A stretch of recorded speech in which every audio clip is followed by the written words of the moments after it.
Hello everyone and welcome back to the channel. John Owen talks about sports and movies. Thank you for checking out today's video. I always appreciate the support. Let's get into it. So this weekend is championship weekend for college football, arguably the best weekend of the season. Typically that might change with the new playoff and all that stuff. But these games are always these games are always have high value, have high stakes, and especially this year when there's literally some playoff bids on the line. I think there's a lot of intrigue and a lot of hype going into this weekend. So today we're gonna make my college football conference championship picks, and I'll show you my projected CFP bracket based on those picks in a hypothetical that all my picks pan out. So make sure you like, comment, and subscribe so you never miss out on any of the fun. Leave your thoughts down below. Who do you think is going to win? What do you think is going to happen this weekend? Without further ado, let's get into it. First, I want to talk about the playoff picture going into this weekend and kind of set up what's at stake. So I think that there are 8 teams that are locks that no matter what happens this weekend, they're going to be in. Like, they're good. They fought the good fight. They've done what it takes to need to secure a playoff spot. I think Oregon, number 1 team in the nation, even if they lose, they'll only have 1 loss. So their ceiling is the 1 seed, their floor is the 5. So I think they're safe. I think Georgia's safe. I think even at 10-3 with their schedule, beating UT and their losses would be splitting against UT, Alabama, and Ole Miss. I think they'd be firmly in Tennessee's and having a win over Tennessee. I was thinking, I was like, wait, what's the other big win they have? I think Tennessee's in 10-2. They beaten Alabama. They're in. They're good. They're not gonna leave with only because there was like a few weeks ago where there was like 6 teams that could finish 10-2 or like 8-2 in conference, or 6-2, I guess. When they were like all that many, I was worried that, or there was legit possibility that a 10-2 SEC team would be left out. But with everything the way that the SEC kind of collapsed on itself a little bit this year, Tennessee's good. They're in. Notre Dame 11-1. I think the only way that they're not the 5 seed is if Oregon loses. Then that would bump them down. But they're firmly in. I think UT, they're going to be 11-2 at worst, 12-1 at best. So they're in. Penn State's in. They have kind of the same situation as UT. I think Indiana's firmly in. I think the committee has shown that they like them just enough as an 11-1 team to be in. And then Ohio State is also good as well. So I think that those 8 teams are locks for sure. They all have only 1 to 2 losses coming this weekend. Some of them aren't even playing this weekend, so they're going to stay that way. So I think those 8 teams are in. Auto bid or bust. I think that these teams only get into the playoff if they get the conference auto bid. A Mountain West game is a playoff game essentially. Big 12 playoff game. We're not going to get 2 group of 5 teams in. The Big 12 is not going to get 2 teams in, and Clemson already has 3 losses. They would have 4, so they would have to get the ACC auto bid in order to be in. So now we've got 2 teams on the bubble. I think Alabama is the only true bubble team. And then you see that asterisk next to SMU. I feel like if SMU loses, there is going to be a real conversation in the committee room about SMU versus Alabama. Let's break down the case. So if you just look at their flat record, SMU hypothetically, if they lost, would be 11-2 and Alabama would be 9-3. But the 9-3, but Alabama, I think their strength of schedule was 17th. SMU's was 55th. Alabama has 3 wins against CFP top 25 teams in the last ranking. SMU would be 0-2 against them with a loss to Clemson, and they also lost to BYU this year. Now, granted, SMU's 2 losses are just 2 compared to 3. And you've won 2 more games. So I think that's pretty substantial, right? Like, let's not get twisted. I understand it's an ACC schedule, and they've really had a really soft schedule. I think 6 out of their 8 ACC games were against teams that finished 500 or below in ACC play. Didn't play Clemson, didn't play Miami. Actually, none of them played each other, so that was real fortunate for all 3 of them. But they've also been very dominant against that schedule, to their credit, similar to an Indiana type beat. But we know the committee loves Alabama. Alabama, they already told you that. The committee already told us that they like Alabama more than the other kind of 4 the other 3 bubble teams that I'll mention here in a second. But my thing is, sure, SMU hasn't had the schedule They haven't really played that many high quality teams compared to an SEC slate. We know that SEC plays hard. We know that. We know that, right? But Alabama has some really, really bad losses. Really bad. Like losing to Vanderbilt, losing to and then losing to Oklahoma, and then kind of playing like hell against Tennessee. Of course, that's like a good loss. Like you're at Tennessee, like you lose by a couple scores, but you don't play very well, honestly, in my opinion. That Oklahoma loss is really bad. That team was dead. That team had no momentum whatsoever. That team was dead in the water, and then you get your ass kicked. Oh, it's hard to win on the road in the SEC. I don't care. Oklahoma was dead. Dead. They had no life. They had no juice on offense. They couldn't stop anybody on defense. And Oklahoma was just going up and down the field on them. And they couldn't do anything on offense. That's a really, really bad, horrible loss. I'll review what I think the committee will do in a little bit, but I think that like that loss is really bad. Yes, I know you've got great wins, but they're gonna have 2 less wins. They're gonna have 2 less wins. And I also don't think that you should be punished for playing in your championship game.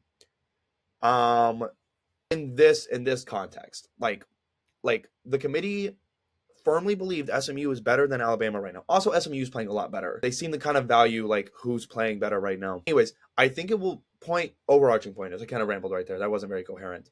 Because I'm not gonna give you my official prediction yet, but I feel like there's gonna be a real discussion, and I think it's gonna piss off a lot of people, regardless of what they do. And this right here is the committee's nightmare scenario. Because if SMU wins, they can get Alabama in, and they can get SMU and Alabama in with no controversy. SMU loses, though, they're going to have to pick, and it's going to be super controversial. Not the committee's new to controversy, but this is the committee's nightmare scenario. So I know low-key they're going to be rooting for SMU. They're going to be rooting against Clemson. That's all I know.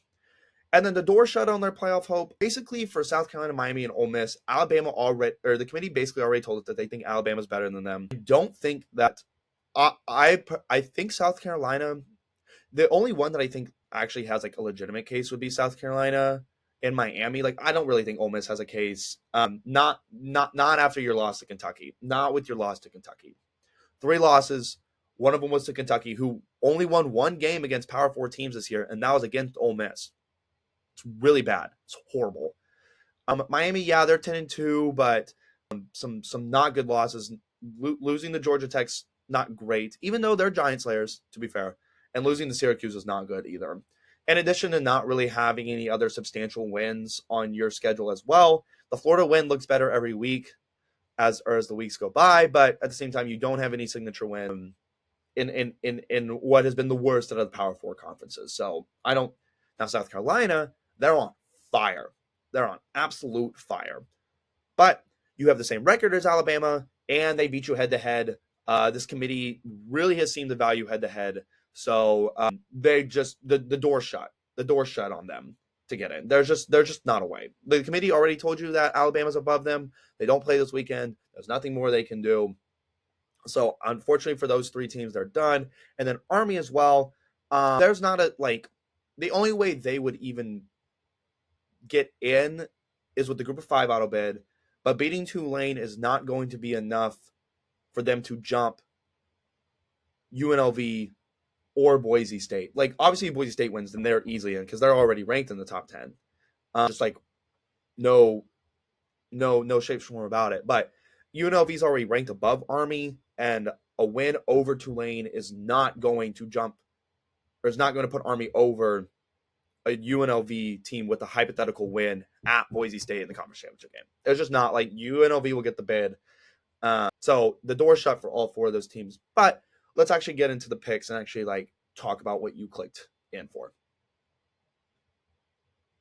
Okay, so first we're going to start with the Army-Tulane game. I'm going to keep these pretty short. I think Tulane's very good. I put early in the year I had them as like one of my sleeper teams, but I really like Army's offense. They can be stagnant at times, but They've been great this year. They've got a great rushing attack. Bryson Daly's really incredible. And so I'm going to go with the Army Knights to go ahead and secure the American. Okay, next in the Mountain West, I feel like this one is like kind of flying under the radar. I feel like this game's actually going to be pretty good. Excited to watch it tonight. My only hesitation with Boise State is that they do struggle with running quarterback. Malik Willis, I want to say, is UNLV's new starter. I know that's the Liberty guy too, but they have very similar names, and I'm kind of blanking on it. He is super mobile. He had like 100 yards the last time they played, but Boise State's got arguably the best player in the country. They've been great all year. They've really like taken care of everything they needed to, and at home I think is a huge advantage. Boise State already beat UNLV at UNLV, so at home I'm going to take Boise State. Okay, so next I'm going to go in like timeline order of when these games are going to occur. So first, I'm going to talk about the Big 12 title game. This is a pseudo playoff game. This is do or die. If you win, you get in, and if you lose, you're out. You're gonna go play in the Pop-Tart Bowl or something like that. I think this is going to be a really great game. I think these are two teams that have kind of flown under the radar all year. Not me, because I've seen both of these teams play several times. Texas Tech actually beat both of them, which is infuriating because then we turned around and got swept by the religious schools. Classic Texas Tech experience, I fear. Lore accurate Texas Tech. Anyways, not the point. So both of these teams are very good. Arizona State is down their leading receiver. Higgins, he had over 1,000 yards, but their freshman quarterback's been good, Levitt, and then they've got Cam Skattebo, who is absolutely a monster.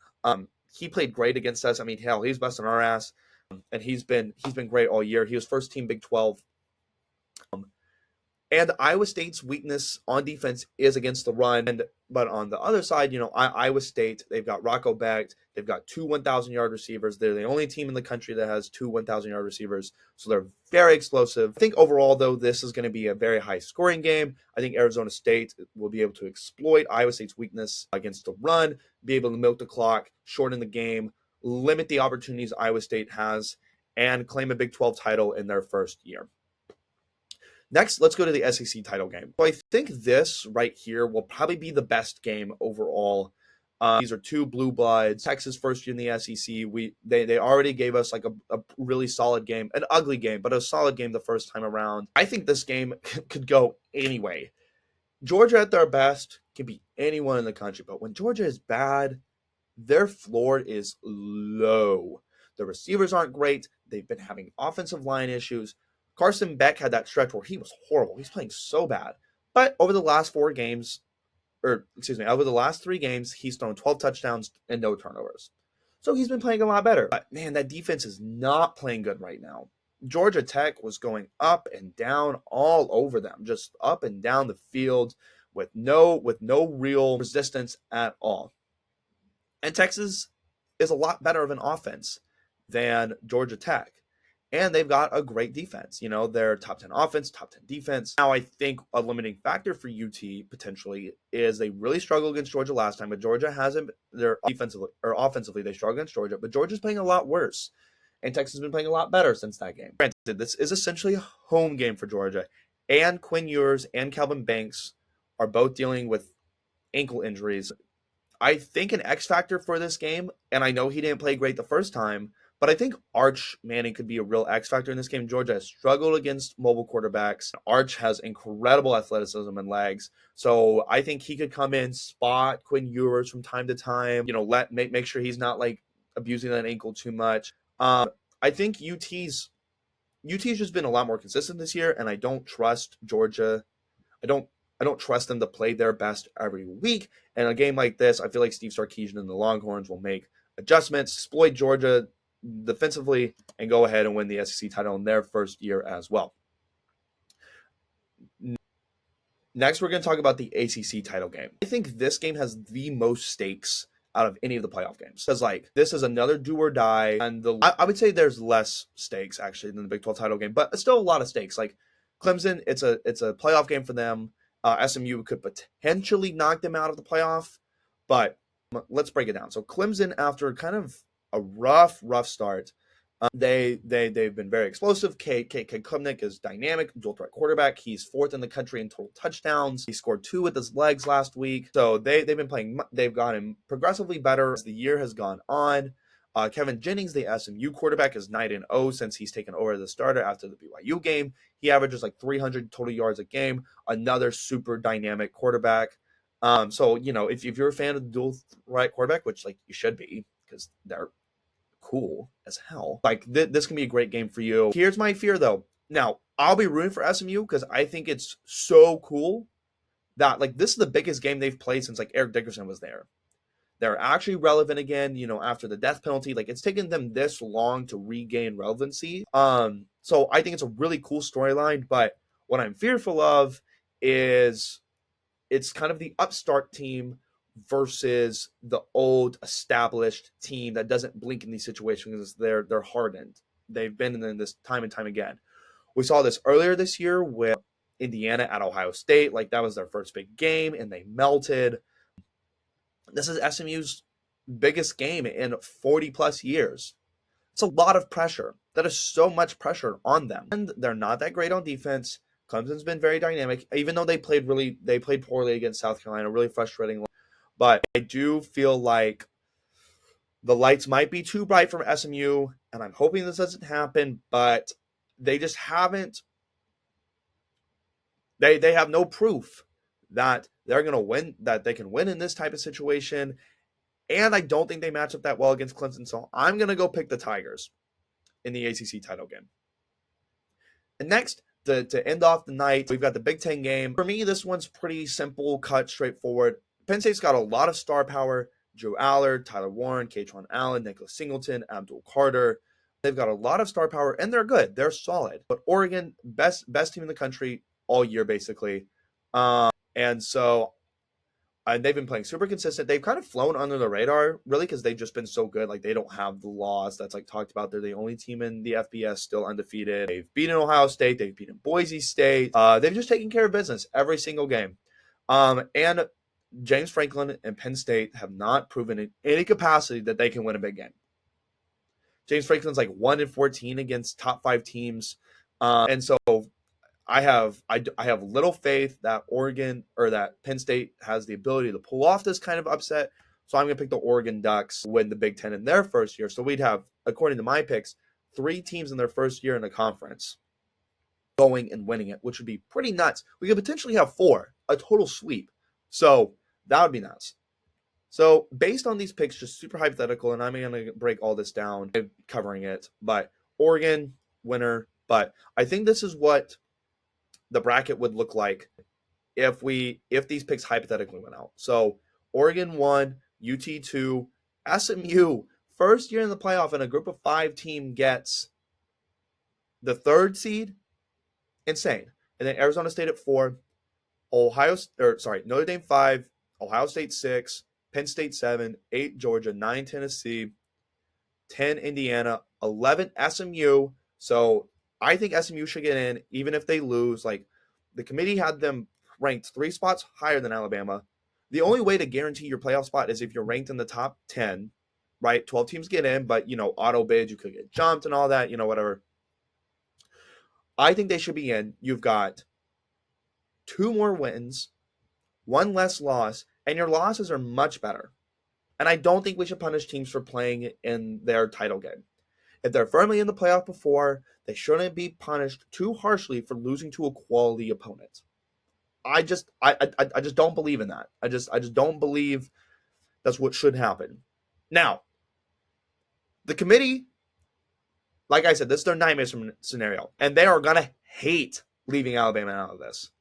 Last year, they put Alabama in over an undefeated Power 5 champ, which, without Jordan Travis, I don't necessarily disagree with. But I don't have a lot of faith this is how it will go if it's Alabama versus SMU for the 11th seed. I don't have a lot of faith in the committee. I think this is how it should go, though. So that's what this bracket is based off of. And then Clemson at 12. And then you can pause and look at the matchups and picks. I'm not going to go through all of this because I'm not going to waste time breaking down hypothetical matchups. With all that being said, my picks were Army, Boise State, Oregon, Arizona State, Texas, and Clemson. Thank you for watching today's video. I always appreciate the support. Make sure you check out the link content listed, and have a great day. Thanks, y'all.